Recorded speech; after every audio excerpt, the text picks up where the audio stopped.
Qui aurait pu prédire? Qui aurait pu prédire la crise climatique? C'est vrai ça.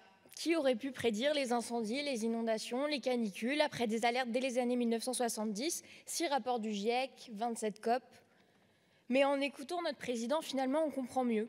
On comprend mieux les autorisations récentes de construction de terminaux méthaniers, on comprend mieux pourquoi l'État n'empêche pas Total de lancer ses projets climaticides comme le projet ICOP en Ouganda. On comprend mieux aussi les lois adoptées lors du précédent quinquennat et en particulier cette loi Climat et résilience de 2021. Cette loi, elle était très attendue, pas seulement par les écologistes, mais aussi par les citoyens tirés au sort que vous aviez vous-même convoqués et dont le travail devait être repris sans filtre. Qu'en est-il donc de la mise en œuvre des quelques mesures que vous avez consenti à faire voter? Je vous interroge sur le secteur des transports, car c'est celui qui contribue le plus aux émissions de gaz à effet de serre de la France et où si peu a été entrepris, et notamment dans le secteur aérien. La Convention citoyenne pour le climat proposait d'interdire les vols intérieurs pour des trajets réalisables en 4 heures de train. L'ambition de votre gouvernement étant passée par là, on se retrouve avec un décret encore en cours d'élaboration pour l'interdiction des liaisons aériennes lorsqu'une alternative en train existe en moins de 2h30. On passe donc de 4 heures à 2h30.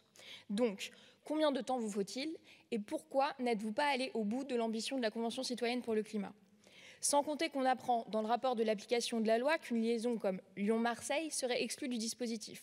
Donc ça veut dire qu'aujourd'hui en France, en 2023, pour un trajet qu'on peut faire en TGV en 1h44, j'ai vérifié la durée du dernier train de ce soir, on prend encore l'avion. Et je crois que là, pour le climat et la résilience, on repassera. De tous ces petits pas, on retient finalement une chose. Vous ne comprenez pas qu'il en va de l'habitabilité de la planète. C'est la seule boussole qui devrait guider votre action.